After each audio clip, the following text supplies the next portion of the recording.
Good morning, students. I hope you all are well and safe at your home. So, students, now let's start today's class. Earlier, we have completed exercise number 6D. Question number 1 and 2 we have completed. Now, today we will do question number 3. So, I am going to explain you question number 3. Question number 3 is answer the following in yes or no. इसमें हमको बेटे answer जो है वो yes और no में only देना है. Now students, you remember one thing, एक चीज़ आप हमेशा ध्यान रखिए कि जो अगर हम डिवीज़न के सम्स कर रहे हैं तो उसमें रिमाइंडर या तो ज़ीरो होता है या फिर हमेशा रिमाइंडर जो है वो डिवाइज़र से लेस होता है, कभी भी डिवाइज़र से बिगर नहीं होता. तो अब हमें उसी के अकॉर्डिंग जो है ये सम्स इसको सॉल्व करना है. इसमें येस और नो का आंसर देना है. ए है हमारा, can a divisor of 5 have a reminder 5.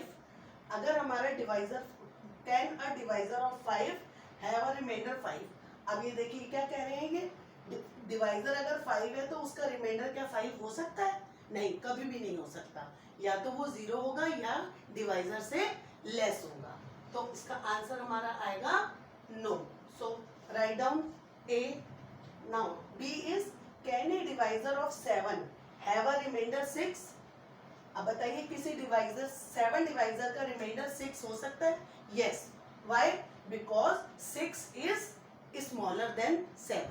6 जो है वो रिमाइंडर जो है वो हमारा डिवाइजर से स्मॉल है. तो ये यहाँ पर हमारा आंसर आएगा yes. Write down yes. Now c is can a divisor of 4 have a reminder 0. तो अगर डिवाइजर हमारा 4 हो सकता है तो उसका रिमाइंडर 0 हो सकता है कि नहीं हो सकता? यस. मैंने आपको एक्सप्लेन किया था कि रिमाइंडर 0 या डिवाइजर से लेस होता है. तो यहाँ पर हमारा आंसर आएगा yes. Write down yes. Now d is can a divisor of 8 have a reminder 10. अब रिमाइंडर यहाँ पर 10 देखिए, 10 जो है वो 8 से बिगर है. जब डिवाइजर हमारा 8 है तो रिमाइंडर 10 कभी भी नहीं हो सकता. तो यहाँ पर भी हमारा आंसर आएगा no.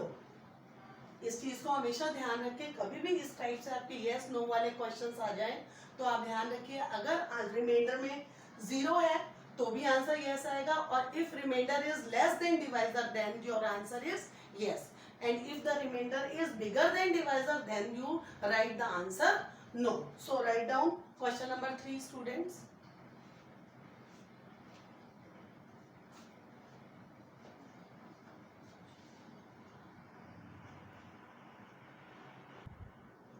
So student, come to exercise 6E.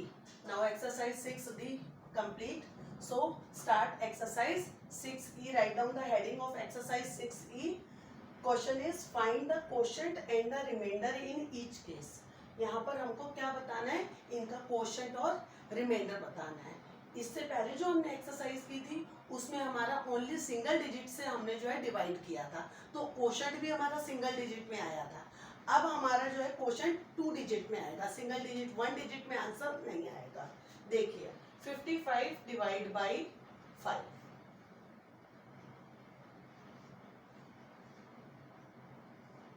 55 divided by 5. So look here, this is 55, this 5 is ones and this 5 is tens.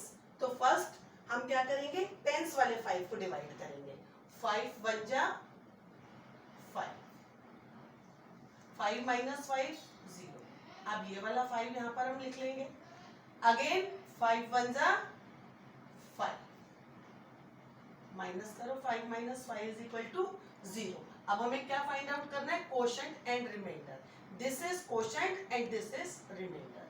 तो आप क्या लिखेंगे? Quotient is equal to 11, remainder is equal to 0. Write down sum number 1. Now sum number 2. 26 divide by 3. 26 divide by 3. अब देखिए यहाँ पर जो हमारा टेंस वाला नंबर है वो क्या है? 2. But 2 is less then 3. 2 जो है वो 3 से छोटा है, 3 के टेबल में नहीं आता. तो हम ये वंस, टेंस और वंस दोनों डिजिट का यूज करेंगे. तो दोनों मिलाकर क्या बन गए? ये 26. अब बताइए 3 के टेबल में 26 आता है। 3 1 जा 3, 3 2 जा 6, 3 3 जा 9, 3 4 जा 12, 3 5 जा 15, 3 6 जा 18, 3 7 जा 21, 3 8 जा 24, 3 9 जा 27. 27 is bigger than 26. तो 3 8 जा 24. 26 से स्मॉल कौन सा नंबर आ रहा है हमारा के टेबल में? 24. तो 6 minus 4 is equal to 2 and 2 minus 2 is equal to 0. So write down quotient is equal to 8 and remainder is equal to 2. Write down sum number 2. Now sum number 3 and 4 is your homework. ये आप अपना homework में करेंगे, बिल्कुल जैसे मैंने सम number 1 और 2 करवाया है इसी तरह से आप sum number 3 and 4. This is your homework. Now sum number 5. अब देखिए 5 में आपके ये 3 डिजिट नंबर आ गए. यहाँ पर ये 2 डिजिट से हमने इनको डिवाइड करा था. ये 2 डिजिट नंबर थे, यहाँ पर 3 डिजिट है. अब ये वाला बता दी मैं आपको. देखिए लुक हियर, 428 डिवाइड बाई 2. सबसे पहले सिंगल नंबर लेंगे 4. 2 2 जा 4. 4 minus 4 is equal to 0. Now write down 2. अब ये वाला 2 लिख लिया हमने. Again 2 1 जा 2. 2 minus 2 is equal to 0. So write down 8. अब 8 लिखेंगे. 2 4 जा 8. Now 8 minus 8 is equal to 0.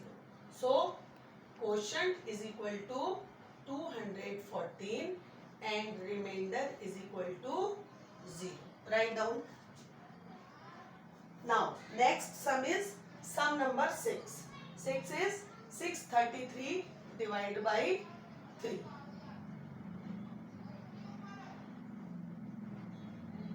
633 divided by 3.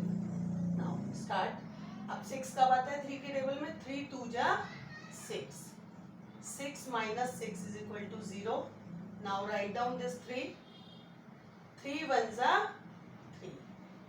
3 minus 3 is equal to 0. Write down this 3. Again 3 1 जा 3. So 3 minus 3 is equal to 0. अब यहाँ पर क्वेश्चन क्या है हमारा? Question is equal to 211 and remainder is equal to 0. इस क्वेश्चन में हमको क्या फाइंड आउट करना है? Find out quotient and the reminder in each case. आपको साइड में क्वोशंट भी लिखना है और रिमाइंडर भी लिखना है कि what is quotient and what is remainder. So sum number 1 2 5 and 6 you have done in class work. So sum number 3 4 7 and 8 is your homework. ये आप अपनी कॉपी में करेंगे, मैथ्स की कॉपी में. आपको मैं जो है बुक की जो है पेपर की आपको क्लिप भेज दूंगी बेटे, सेंड कर देंगे उसको. उसमें से देख के आप अपना वर्क कर लीजिएगा और प्रॉपरली सारे सम्स कीजिएगा. अगर आपको कोई भी क्वेरी हो, कोई भी प्रॉब्लम हो, आफ्टर 11 AM आप मेरे को कॉल करके पूछ सकते हैं. ठीक है बेटे, कोई भी प्रॉब्लम आए. So students, you will do these 4 sums in your maths copy. This is your homework. So this is all for today. Thank you and have a good day.